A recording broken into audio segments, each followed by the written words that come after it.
जब भी जिंदगी में ईडब्ल्यूएस बनना हो, आपको सिर्फ उससे पिछले 1 साल में अपनी इनकम 8 लाख से कम करनी है एंड यू गेट रिजर्वेशन। बहुत सारे सिविल सर्वेंट्स जो करप्शन का रास्ता चुनते हैं वो एग्रीकल्चरल इनकम शो करते हैं बड़े पैमाने पर। If I am earning 50 lakh rupees per month when I am appearing for UPSC exam being in OBC, I am still eligible to be an OBC.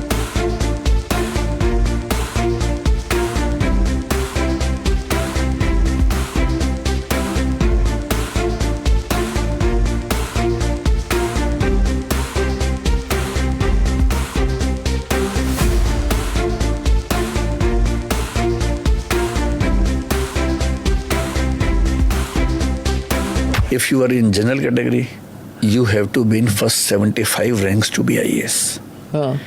If you are in OBC, you can become IAS on 400 rank almost. So there is a huge difference. जैसे एक rule ये है कि अगर आपके father या mother class 1 job में हैं तो आप OBC नहीं हो सकते, you get into creamy layer.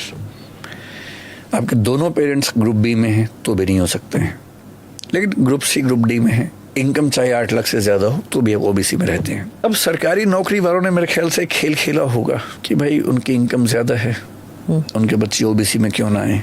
तो एक नियम बनाया गया कि जो बी और सी कैटेगरीज में है, सी और डी में, उनके बच्चों को हम ओबीसी में रखेंगे चाहे इनकम ज्यादा हो जाए। 8 लाख की लिमिट अभी है। वैसे बहुत सारे सिविल सर्वेंट्स जो करप्शन का रास्ता चुनते हैं वो एग्रीकल्चरल इनकम शो करते हैं बड़े पैमाने पर। अब देखिए पेज क्या है, ओबीसी में जो कैंडिडेट है उसकी अपनी इनकम काउंट नहीं होती है, केवल पेरेंट्स इनकम काउंट होती है। ईडब्ल्यूएस में सबकी इनकम काउंट होती है। मान लीजिए कि मेरे फादर आईएएस ऑफिसर हैं और रिटायर होने वाले 2 साल बाद, मैं ओबीसी में आता हूँ, लेकिन मुझे मिलेगा नहीं आरक्षण क्योंकि मेरे फादर क्लास 1 जॉब में है।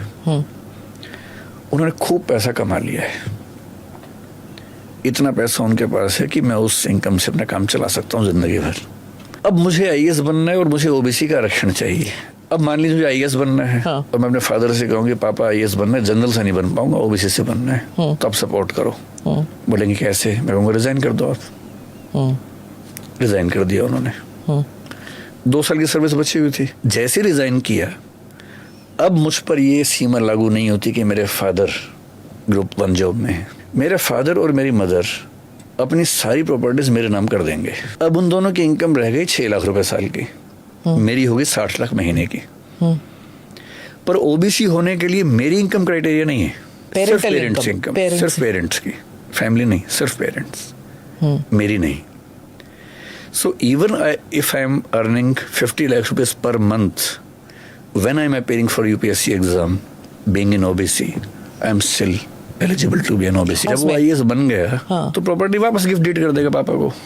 ईडब्ल्यूएस में तो खेल और अलग तरह से चलता है। उसमें नियम ये है कि पूरी फैमिली की इनकम काउंट होती है, लेकिन सिर्फ पिछले 1 साल की काउंट होती है। ईडब्ल्यूएस में तो रिजाइन करने की जरूरत भी नहीं होती है। ईडब्ल्यूएस में तो और आसान है। उसमें सिंपल सी बात है कि आपकी एग्रीकल्चर लैंड 5 एकड़ से ज्यादा ना हो, घर 1000 फीट, फ्लैट अगर है तो 1000 फीट से ज्यादा बड़ा ना हो, अगर प्लॉट है नोटिफाइड में तो 100 गज, अननोटिफाइड में है तो 200 गज से ऊपर ना हो, प्लस 8 लाख से ऊपर फैमिली इनकम ना हो। मान लीजिए कि मेरे पेरेंट्स सरकारी नौकरी में हैं। अब क्लास 1 क्लास 2 से दिक्कत नहीं है ईडब्ल्यूएस में, सिर्फ गरीबी का मामला है ना, बस पैसे नहीं होने चाहिए। आई नो सच फैमिलीज जिनके पास जमीन थी बहुत ज्यादा, 4.9 एकड़ छोड़ के बाकी सब बेच दी है, ये किसी और के नाम पे कर दी है क्योंकि 5 एकड़ की क्लॉज है। 1000 फीट का फ्लैट है तो 990 फीट का फ्लैट में रहते हैं, या रजिस्ट्री ऐसे करवा ली कि 990 फीट से। अब 8 लाख की इनकम नहीं होनी चाहिए तो क्या करते हैं? मान लीजिए हस्बैंड वाइफ दोनों कमाते हैं, दोनों की इनकम लेट अस अज्यूम की महीने की 1-1 लाख रुपए है, या दोनों के मिला के 1 लाख है, साल की 12 लाख इनकम है, बच्चे को एग्जाम देना है। इनमें से एक मेंबर 8 या 9 महीने के लिए मेडिकल लीव ले लेगा, लीव विदाउट पे। अब साल भर की इनकम जो है दोनों के मिला के उस इनकम टैक्स रिटर्न में ITR में 7,90,000 रुपए आई। So the child is eligible to be EWS in the next attempt. यहां तक केसेस हैं कि जो बच्चे सिविल सर्वेंट्स हैं, खुद भी हैं, वो भी EWS में आते हैं।